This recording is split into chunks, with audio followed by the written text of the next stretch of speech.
Sir ఇప్పుడు ఇందాక మీరు ప్రస్తావించారు ఆల్రెడీ, ఒకవైపు దీన్ని అపోజ్ చేస్తున్నటువంటి ప్రతిపక్షాలు ఇప్పుడు ఆల్రెడీ పార్లమెంట్ ని ఆపే ప్రయత్నమే చేస్తూ ఉన్నాయి, బయట అంతా మాకరీ నడుస్తోంది, నిజానికి పార్లమెంట్ లాగా కనిపించట్లేదు. బాధ ఏంటంటే వీళ్ళు డెమోక్రసీ గురించి మాట్లాడుతున్నారు, ప్రజాస్వామ్యం అంటున్నారు, లేకపోతే రాజ్యాంగం అంటున్నారు, పార్లమెంట్ అంటున్నారు, విలువలు. బేసికలీ నాకు ఇది నిజంగా క్వశ్చనే సార్. ఇది ఈవెన్ అక్కడ యూఎస్లో డెమోక్రాట్స్ అయినా కానీ లేకపోతే వాళ్ళకి సపోర్ట్ చేస్తున్నటువంటి ఎకోసిస్టమ్ అంతా కూడా వాళ్ళందరూ డెమోక్రసీ గురించి మాట్లాడతారు, అందరూ ఆ కాన్స్టిట్యూషన్ గురించి మాట్లాడతారు, అందరూ హ్యూమన్ రైట్స్ గురించి మాట్లాడతారు, కానీ ఎవరు పాటించరు, వాళ్ళే పూర్తి విరుద్ధంగా ఉంటారు. మీరు అబ్జర్వ్ చేస్తే యుఎస్ పాలిటిక్స్లో క్లియర్గా కనబడుతుంది. బట్ ఇక్కడ మన దగ్గర అట్లాంటి వాతావరణమే వస్తున్నట్టు అనిపిస్తోంది.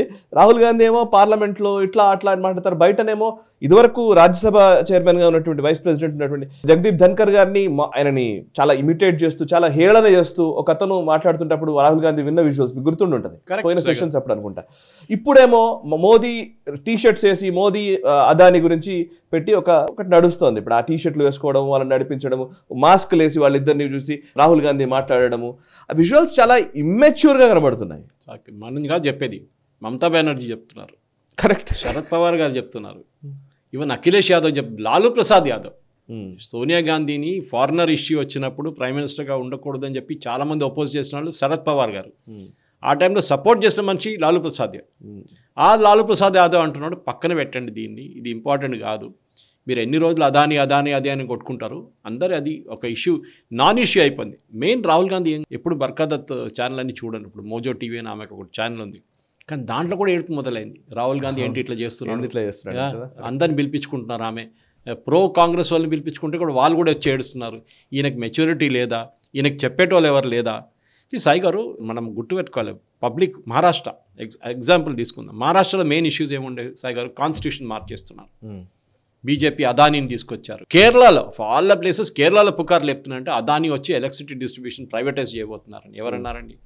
అదానీ దగ్గర పవర్ కొనుక్కుంటున్నాడు, దానికోసం కాస్ట్లు పెరుగుతున్నాయి. ఎవరు కొనుక్కోమన్నారు? కొనుక్కోవద్దండి, మీరు నడిపేయండి, పవర్ కట్లు పెట్టుకోండి. మీకు పవర్ కావాలంటే మీరు ఎఫిషియెంట్గా మేనేజ్ చేసుకోవాలి, that is the main thing. Adani case మన యూఎస్లో నడిచిన చూసాం. ప్రెసిడెంట్ ట్రంప్ అంటున్నారు దట్ డే 1 మనం చూసాం, ప్రెసిడెంట్ వాళ్ళ ఈవెన్ FBI చీఫ్ అంటున్నారు, ఇన్కమింగ్ FBI చీఫ్ కూడా, దట్ డే 1 పటేల్ గారు అన్నారు we'll remove FBI completely, justice డిపార్ట్మెంట్ని క్లీనప్ చేస్తా అంటున్నారు. ఈ కేసు చూడండి సాయి గారు, అదానీ మీద ఉన్న case, that nothing to do with that, I'm not defending Adani, కానీ ఆ రోజు January 20th తర్వాత ఈ అదానీ కేసు అసలు మీకు కనిపించదు ఎక్కడ యూఎస్లో. ఇప్పుడు కూడా చూడండి ఏమైంది, స్టాక్ మార్కెట్ అది కూడా కరెక్ట్గా పార్లమెంట్ జరిగే 2 రోజులు 3 రోజులు ముందులైతే ఈ గొడవ అంతా. సో డెఫినెట్గా రాహుల్ గాంధీని ఇప్పుడు లాలూ ప్రసాద్ యాదవ్ కానీ మమతా బెనర్జీని చీఫ్గా చేస్తే, ఇండీ బ్లాక్ చీఫ్గా చేస్తే రాహుల్ గాంధీ నోబడి అయిపోతారు, ఎవరు పట్టించుకోరు, అసలు ఎవరు పట్టించుకోవట్లేదు ఆయన్ని. శరద్ పవార్ కూడా బ్యాక్ చేస్తున్నారు ఇప్పుడు ఆమెను. సో లాలూ ప్రసాద్ యాదవ్, శరద్ పవార్ లాంటి వాళ్ళు బ్యాక్ చేసిన తర్వాత ఏం మిగులుతుంది రాహుల్ గాంధీకి? ఎందుకు ఇంత మెచ్యూరిటీ లేదు ఆయనకి? మమతా బెనర్జీని చూడండి, వాట్ ఎవర్ సెడ్ అండ్ ఆమె పాలిటిక్స్ ఉంటుంది, కానీ రాహుల్ గాంధీ ఏమన్నారంట వాళ్ళ పార్టీ మీటింగ్లో, రాహుల్ ఈ కొన్ని మీడియా మ్యానుఫ్యాక్చర్డ్ స్టోరీస్ అంట ఇదంతా. ఇది లాలూ ఓపెన్గా చెప్పాడు ప్రెస్ కాన్ఫరెన్స్లో, శరద్ పవార్ గారు ఓపెన్గా చెప్పారు, మీడియా మ్యానుఫ్యాక్చరింగ్ ఎక్కడ అవుతుంది, అండ్ పాస్చరింగ్ బై సమ్ allies కావాలని చెప్పి చేస్తున్నారు. ఈ మిడిల్ అండ్ లో లైన్ నేతల గురించి మాట్లాడుతున్న వాళ్ళని పట్టించుకోకూడదని చెప్తున్నారు. రాహుల్ గాంధీ చెప్పారంట Congress party ఎంపీస్కి.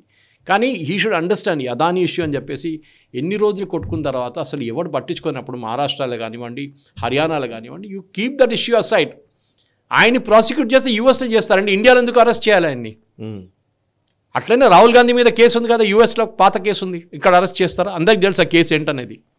For that case we know who was released from India కస్టడీలో ఒక మనిషిని రిలీజ్ చేయాల్సి వచ్చింది రాహుల్ గాంధీని ఎక్కడి నుంచి రిలీజ్ చేయడానికి, అందరికి తెలుసు అది. షర్యార్ ఖాన్ ఆ పాత కేసు తీస్తే అది అన్ని హిస్టరీలో ఉంది, వాజ్పేయి గారి టైంలో జరిగింది అది. Okay, it was diplomatically solved the issue. కానీ రాహుల్ గాంధీకి అక్కడున్న మనిషికి ఏంటి అసలు, ఆయనకి ఏమో వస్తుంది దీంట్లో కూడా. ఢిల్లీ ఎలక్షన్లో ఏమైనా వస్తుందా? అక్కడ కూడా రాదు, మహారాష్ట్రలో రాలేదు, హర్యానాలో.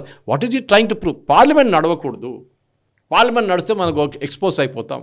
ఇప్పుడు రాహుల్ గాంధీ మీద మమతా బెనర్జీ తీసుకొస్తే ఆయన ప్రాబ్లం ఏంటంటే he will become a nobody, absolutely nobody. Even Shiv Sena Uddhav Thackeray group కూడా ఇప్పుడు అదే చెప్తున్నారు సాయి గారు, దట్ కన్సిస్టెంట్లీ ఈ ఎలక్షన్ ఇష్యూస్లో అది రాకపోతే, ఇంప్రూవ్ చేయకపోతే, what is the point in bringing up such an issue? మీకు ఇంకా మిగతా ఎన్నో ఇష్యూస్ ఉన్నాయి. మీరు మోదీ గారి మీద పర్సనల్ కరప్షన్ అలిగేషన్ తీసుకురాలేకపోతే అదానీని తీసుకొచ్చి లింకప్ చేస్తున్నారు దాన్ని. కరెక్ట్, కానీ ప్రజలు దాన్ని మొత్తం కొట్టుపడేస్తున్నారు ఎలక్షన్లో. So what is it that you're trying to prove? ఇది అదాని ఇష్యూని ఏమైందంటే పార్లమెంట్లో కూడా ఫంక్షన్ చేయకుండా ఉన్నప్పుడు జగదీప్ ధన్కర్ గారి ఇష్యూ మీరు చెప్పారు కరెక్ట్గా. ఐ థింక్ ఓం బిర్లా కన్నా అగ్రెసివ్గా జగదీప్ ధన్కర్ గారు ఉన్నారు. And is very clear. ఆయన అవుట్ సైడ్ పార్లమెంట్ కూడా వెళ్ళి మాట్లాడతారు దీని గురించి. వీళ్ళు ఏం పార్లమెంట్ నడిపిస్తే వీళ్ళు కావాలని చేస్తున్నారా, పార్లమెంట్ నడవద్దని చేస్తున్నారా వీళ్ళు అని చెప్పేసి. సో డెఫినెట్గా జేఎన్కే కానివ్వండి, మహారాష్ట్ర కానివ్వండి, ఈ జరిగిన దాంట్లో మల్లికార్జున్ ఖర్గే నాకు పాపం ఆయన మీద చాలా బాధ అనిపిస్తుంది. ఆయన మొన్న కూడా ఏదో ఇష్యూ వచ్చినప్పుడు చెప్పారు, ఇది ఏంటి ఇది ఇట్లా నడుస్తుంది పార్లమెంట్లో, ఇక్కడ లేని వాళ్ళని మీరు ఆరోపణ చేస్తున్నారని చెప్పారు. ఎవరు? మల్లికార్జున్ ఖర్గే సోనియా గాంధీ గురించి చెప్తున్నారు, రాహుల్ గాంధీ గురించి రాజ్యసభలో అలిగేషన్ చేస్తున్నారు వీళ్ళు. The member is not present in this house అంటున్నారు. అంటే కరెక్షన్ ఉందని చెప్తున్నారు. అదొకటి. ఇంకోటి అదానీ లేడు కదా హౌస్లో, మీరు అదాని మీద ఎట్లా ఆరోపణ చేస్తున్నారు? లేని వ్యక్తి గురించి అదే అంటున్నాను. So you have to apply the same yard stick. ఎక్కడున్న అదే ఒక రూల్ మిగతా అందరికి ఉండాలి. ఇప్పుడు ఏమైపోయిందంటే ఇండియా అలయన్స్ అనేది లేదు. ఇప్పుడు మన అందరికి తెలుసు Samajwadi party has quit India alliance in Maharashtra. ఆలోచించండి, స్టేట్ వైజ్ క్విట్ చేస్తున్నారు. వారు సంజయ్ రౌత్ నోటికి వచ్చినట్లు తిడుతున్నాడు అఖిలేష్ యాదవ్ని. అదే కాంగ్రెస్ ఏమో టైఅప్ ఉన్నారు సంజయ్ రౌత్ వాళ్ళ పార్టీతోని, ఉద్ధవ్ ఠాక్రే వాళ్ళ పార్టీ. అసలు ఈ పర్మిటేషన్స్ కమిషన్ అస్సలు అర్థం కావట్లేదు. సిరియా వార్ లాగా అయిపోయింది సాయి గారు. ఇది ఎవరి మీద బాంబు వేస్తున్నారో అర్థం కావట్లేదు. ఇక్కడ అమెరికా ఏమో వాళ్ళ మీద వేస్తున్నారు, ఐఎస్ మీద, వీళ్ళేమో వెళ్ళి కర్డ్ మీద బాంబు వేస్తున్నారు, టర్కీ వాళ్ళు, మిగతా ఇజ్రాయెల్ వెళ్ళి అందరి మీద వేస్తున్నారు. అసలు ఏం జరుగుతుందనే కాంగ్రెస్లో కూడా అదే పరిస్థితికి వచ్చేస్తుంది. మొత్తం గందరగోళం ఉంది. ఇప్పుడు ఇండి బ్లాక్ని కనుక రాహుల్ గాంధీ కాకుండా మమతా బెనర్జీ హెడ్ చేస్తే, అంటే చేయాలని అంటున్నారు కదా ఇప్పుడు ఆల్రెడీ లాలూ ప్రసాద్ యాదవ్ కూడా ఇంకోదేదో అని అంటున్నాడు. సో ఒకవేళ మమతా బెనర్జీయే ఇండియా బ్లాక్ని ఇండి బ్లాక్ హెడ్ చేస్తే కనుక, ఆమె లీడ్ చేస్తే కనుక బీజేపీకి కష్టం కదా సార్. మరి రాహుల్ గాంధీ లాంటి ఒక స్టార్ క్యాంపెయినర్ లేకపోతే యాక్చువల్లీ ఏం ఫరక్ పడదు సాయి గారు. మమతా బెనర్జీ ఇన్ఫ్లుయెన్స్ ఎక్కడ దాకా ఉంది? Only till west Bengal. దాని బయట ఆమెకి ఈవెన్ జార్ఖండ్లో ఇన్ఫ్లుయెన్స్ లేదు, బీహార్లో అసలు లేదు, ఒరిస్సాలో అసలు లేదు. ఆమె జాగ్రఫికలీ చెప్తున్నాను నేను. దీనికన్నా ముందు ఆమె త్రిపురాలో వెళ్ళి కూడా పోటీ చేసింది టీఎంసీ, మీకు గుర్తుంటుంది. అక్కడ కూడా డిపాజిట్ రాలేకపోయింది. అక్కడ కూడా చాలా కాన్స్టిట్యున్సీస్లో. సేమ్ అస్సాంలో కూడా ట్రై చేశారు, ఎందుకంటే బెంగాలీ స్పీకింగ్ పాపులేషన్ చాలా ఉన్నారని చెప్పి అక్కడ కూడా ట్రై చేశారు. ఏం పనికిరారు. పాన్ ఇండియా అప్పీల్ చూస్తే రాహుల్ గాంధీకి అట్లీస్ట్ సమ్ అప్పీల్ ఉంది. కాంగ్రెస్ పార్టీ కాడర్ కూడా ఉంటుంది, కాడర్ ఉంటుంది, పార్టీ ఉంటుంది. మమతా బెనర్జీకి తమిళనాడులో పార్టీ ఎక్కడ ఉందండి? కరెక్ట్ లేదు కదా. కర్ణాటకలో ఎక్కడ ఉంది ఆమెకి? ఎక్కడ లేదు. మహారాష్ట్రలో ఉందా? ఎక్కడ లేదు. హర్యానాలో ఉందా? లేదు. సో మమతా బెనర్జీ అడ్వాంటేజ్ బీజేపీకి మంచిదే, తీసుకురండి. ఎందుకంటే మమతా బెనర్జీని ఇండియా అలయన్స్ చీఫ్ చేస్తే కమ్యూనిస్ట్ వాళ్ళు ఏం చేస్తారు? కేరళలో ఏం చెప్తారు వెళ్ళి? ట్రూ. కేరళలో కమ్యూనిస్ట్ వాళ్ళు వెళ్ళి ఏం చెప్తారు? కాంగ్రెస్తో మేము టైఅప్లో ఉన్నా అంటారా? కేరళలో ఓడిపోతారు. అదే చేస్తారు వీళ్ళు. కేరళలో కొట్లాడుకొని వాలయర్ రివర్ క్రాస్ చేయగానే మళ్ళీ దోస్త్ అయిపోతున్నారు తమిళనాడులో రాగానే. ఇది వీళ్ళ ప్రాబ్లం. రాహుల్ గాంధీకి మెచ్యూరిటీ లేదు సాయి గారు. ప్రాబ్లం ఇస్ అది. చాలా బాధ అనిపిస్తుంది. ఎందుకంటే అదే టీ షర్ట్ వేసుకొని రాహుల్ గాంధీ తిరిగారు. ఇక్కడ కేటీఆర్ గారు అట్లానే ఒక టీ షర్ట్లో రేవంత్ రెడ్డిని అదానీని పెట్టి ఫోటో పెట్టి తిరిగితే ఆయన అసెంబ్లీ లోపల ఓనియలేదు. ఎందుకు? డబుల్ స్టాండర్డ్ అయిపోయింది కదా. పార్లమెంట్లో చేయొచ్చు, మీరు పార్లమెంట్లో చేస్తున్నారు, ఇక్కడ మీరు చేయట్లేదు కేటీఆర్ గారిని. సో ఈ షుడ్ బి సమ్ బ్యాలెన్స్. ఒక ఇమ్మెచ్యూరిటీ ఉన్న పాలిటిషియన్. ఇక్కడ మీరు చూడండి, ఏం చెప్పినా కానీ రేవంత్ రెడ్డి గారికి మెచ్చుకోవాలి ఒక మాట. ఆయన 100 కోట్లు ఇచ్చాను, రిటర్న్ ఇచ్చా అంటున్నా, ఎవరు చూడలేదు ఇచ్చాడో లేదా అని చెప్పేసి. ఎందుకంటే ఇక్కడ డబ్బులు లేవు గవర్నమెంట్ దగ్గర ఇవ్వడానికి కూడా. రిటర్న్ తీసుకున్న డబ్బు ఏ గవర్నమెంట్ రిటర్న్ ఇయ్యరు, అది అందరికీ తెలుసు. కానీ అదే టైంలో ఆ ఇష్యూ అయిపోయిన తర్వాత అసలు దాని గురించి మాట్లాడలేదు ఎవరు ఇక్కడ. అందరికి తెలుసు they need him for investment. Adani investment తీసుకొస్తారు. ఇప్పుడు కూడా చూడండి, ఆయన stock market first 3-4 days down అయింది, మళ్ళీ పైకి వెళ్ళిపోయింది. ఒక ఇండియాది ఎకనామిక్ ప్రోగ్రెస్ డీరైల్ చేయడానికి చేస్తున్న ఈ క్యాంపెయిన్ నడవదు. పార్లమెంట్లో మీరు ఎంత గొడవ చేసినా కానీ డిబేట్ చేయండి. ఇవాళ కూడా పార్లమెంట్ నడుస్తుంది. As we record this programme I'm watching Priyanka Gandhi addressing the Lok Sabha. అంటే మీరు కావాలంటే మీరు డిబేట్ చేయొచ్చు, చేయండి. Your quality of debate will come out. మీరు పేపర్లో చిన్న ముక్క పేపర్ చూసి చదవకూడదు. You should read verbatim. That is what they doing.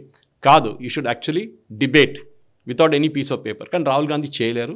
I think sooner or later వాళ్ళ పార్టీ వాళ్ళకి తెలిసిపోయింది ఇప్పుడు ఇది అసలు నడవదు, ఈయన పనికిరాడు, ఒక లయబిలిటీ అయిపోయిందని అందరికి తెలిసిపోయింది. సార్, ఈ వీడియో మీకు నచ్చినట్టయితే లైక్ చేయండి, 10 మందికి షేర్ చేయండి. అలాగే కామెంట్ల రూపంలో మీ అభిప్రాయాలను మాతో పంచుకోండి. Nationalist hub group of channels ను సబ్స్క్రైబ్ చేసుకుని తెలుగునాట జాతీయవాద జర్నలిజాన్ని ప్రోత్సహించండి. ఈ వీడియో కింద ఉన్న బెల్ ఐకాన్ పై క్లిక్ చేయడం మర్చిపోవద్దు.